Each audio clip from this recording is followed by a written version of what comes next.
Hello everyone, welcome to Interceptor Moto. This is my Interceptor 650. Let's hop on and see where the road takes us.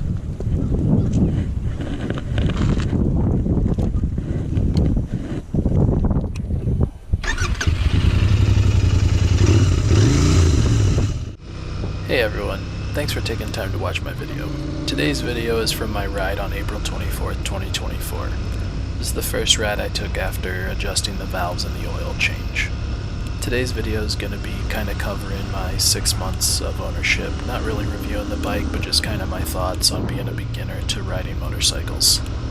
I've had the bike for about 6 months, but I bought it in October of 2023, so it was kind of the end of the riding season and I didn't really get the chance to ride it before winter hit. So I've really only ridden the bike for probably 2.5, 3 months or so. I think I've only actually been out on the road 10 to 15 times with it. It's been a lot of fun. I really enjoy being out there. The first couple rides were pretty scary, especially going out on the main roads. Being out there with the traffic and cars and SUVs and stuff like that, it's a little different and kind of a little scary at first, but you definitely get used to it. I definitely feel when I'm out there that there's some days that, I still feel like I'm at the MSF course and I'm not really cornering very well and my shifting is bad and my brakes are sudden or my brakes are a little heavy when I come up and I kind of lean forward because I grab a little too much front brake. But then there's other days when I ride, I feel, comfortable and at ease and kind of one with the motorcycle. I can take the corners without any hesitation or hitches. They're just real smooth corners. The shifting's really smooth, stuff like that.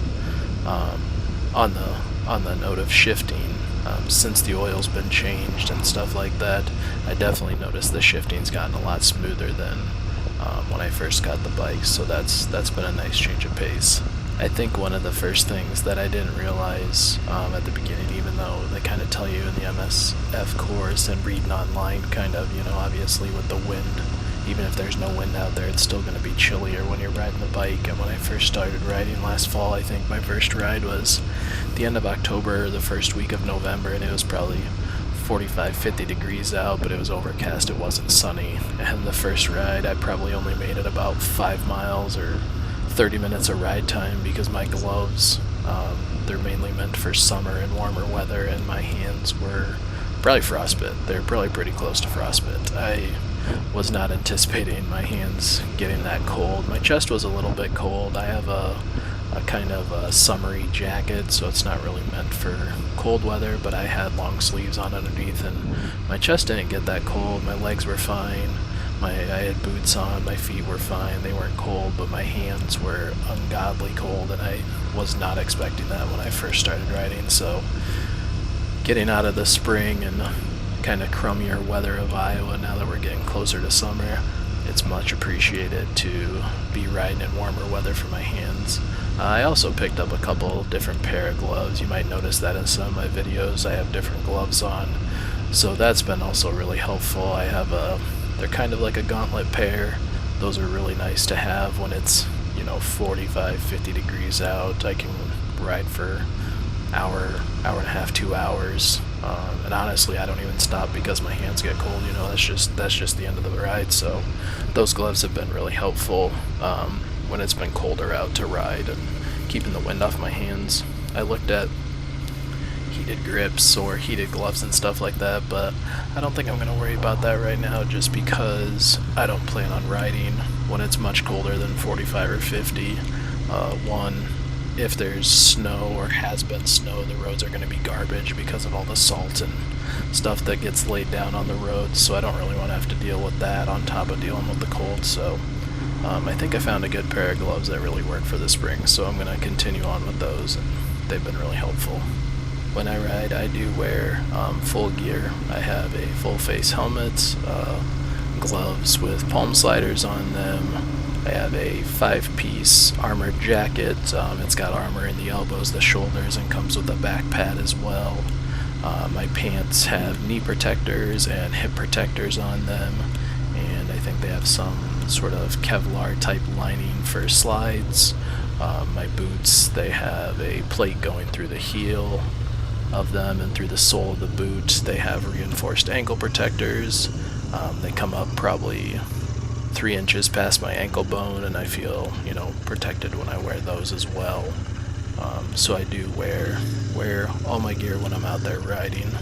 In the future, after I've had some more miles and, been able to really thoroughly test the gear, I might do like a small review, or at least just kind of show you kind of what gear I'm actually wearing, what kind of helmet I have and stuff like that. But that'll be later on down the road. Right now, we're just kind of focusing on riding and getting better each day that I'm out there on the road and improving. So this ride is after I did the valve adjustments and the oil change and the first service on the bike.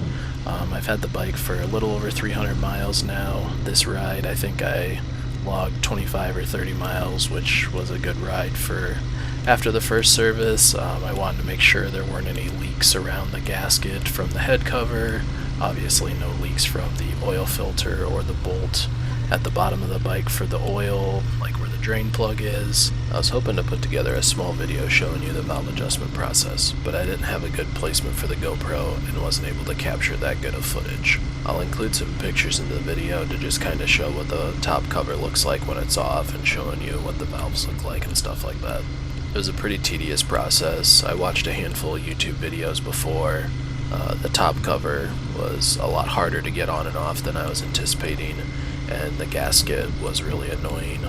I'm on the fence if I'll do it in the future. Luckily I don't have to worry about doing another service on it for, I think, 6,000 miles is what the manual says, so we'll see how ambitious I'm feeling at the 6,000 mile marker. When I was going through the process of removing the gas tank, I saw a lot of people that were having issues with the main gas line, because it's got a couple buttons on it. I had a little bit of problems with it, but I found out if you come in from the left side of the frame, you can actually get your hand under the frame and push on the left side button while your right hand pushes on the right button, and I was actually able to get that tube off pretty easily. I think I covered about 25-30 miles in this ride, and it was a really fun ride, really good ride. Felt pretty good out there the first couple miles, a little jittery, a little shaky. It'd been probably 10 days since I'd been on the bike, so I had to get used to this shifting. Sounds weird saying that because I have a manual car, and that's it's just what I do every day. I have no problem. I could go a month without driving that car and I sit back down and nothing's changed. But being a beginner on the motorcycle, if I go probably a week, I would say, without riding, I have to go over to the parking lot before I actually go on my ride, and I just kind of gather my bearings, get my shifting down, get my stops, my starts, kind of practice on a little hill in case I have any hill starts that I have to worry about. So that's been one kind of difference. Getting used to the bike and getting familiar with it, and obviously that'll just come with time. I'm hoping to be able to take some trips this summer, maybe not real trips, but maybe a half-day trip somewhere, or kind of log some miles and really get used to the bike. I haven't really been out on the highway yet. I've definitely been too scared to go on the interstate. I don't think I'm quite ready for that. There was a couple weeks back I went up to Palo, which is just north of Cedar Rapids, and I went on the west side. There is a kind of like a 2-lane highway that leads up to it. I think the speed was like 55-60 miles an hour. That's about the most highway driving I've done on the bike so far. Yeah, like I said, been mostly doing in-town driving. I have a little bit of a route that I go on, and I'm familiar with all the roads, so I don't have to worry about how sharp a certain turn is or what's beyond the corner or anything like that. I know the roads like the back of my hand, so I'm more so able to focus on the environment and the traffic around me, and I know if there's going to be any, maybe hidden intersections or any blind intersections coming up, I know where I need to be aware of a car pulling out or something like that. So that's kind of why a lot of my videos are the same riding area, is because it allows me to focus on the environment more so than having to worry about what road I need to take or what direction I'm going or anything like that. Being a beginner motorcyclist and stuff like that, it's a lot of fun. I'm glad that I took the MSF course, and I'm glad that I got a bike. I've had a lot of fun riding. It really allows you to just kind of get away from the world.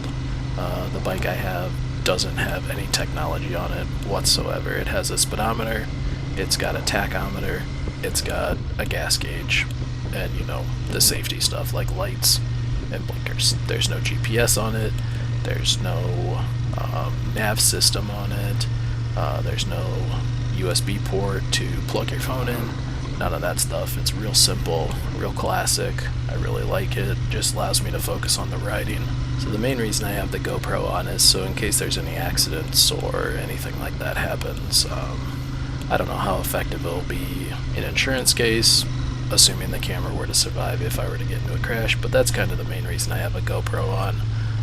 And then I just started making videos just for my friends and family to be able to watch and kind of see kind of what I see when I'm out there. So it's been a lot of fun making the videos. I have a lot of fun editing them. I'm a tech guy, so anytime I get to use a new piece of tech or a new piece of software, it's always a fun time to learn stuff like that. So it's definitely been fun editing these videos, even though they're real small edits. They're nothing elaborate or anything like that you see on the popular YouTube channels, but you know, it is a lot of fun to mess with the software. Hopefully this wasn't too long a video. Thanks for taking the time to watch. I'll catch you guys next time, and as always, enjoy the ride.